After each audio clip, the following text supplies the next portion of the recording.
បាទសួស្តីពុកម៉ែបងប្អូនបាទនេះសម្រាប់ជាឈុតប្រភេទរថយន្ត Alphard Camry Balance ឆ្លាមរថយន្ត Highlander AX 330ចាប់ពី0 2000រហូតដល់0 10 12 13បាទអញ្ចឹងសម្រាប់ឱកាសដែលខ្ញុំរៀបជាឈុតកញ្ចប់នេះជាកម្មវិធីពិសេសមានដូចជាការបដូរប្រេងម៉ាស៊ីនជាឈុត free តម្រងប្រេងនិង free សបុក air ម៉ាស៊ីនបាទគ្រប់រថយន្តដែលខ្ញុំបានដាក់នៅក្នុងវីដេអូហ្នឹងហើយសម្រាប់ជាឱកាសពិសេសមួយទៀតមុនបុណ្យភ្ជុំបិណ្ឌយើងក៏មានកម្មវិធីសម្រាប់ឆែកមើលរថយន្តដោយមើលប្រព័ន្ធជើងក្រោម free ជូននិង scan មើល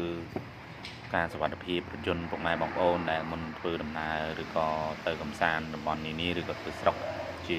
កម្មវិធីបុណ្យកាសបុណ្យភ្ជុំបិណ្ឌខាងមុខនេះបាទហើយក៏យើងមានជាកញ្ចប់ប្រេង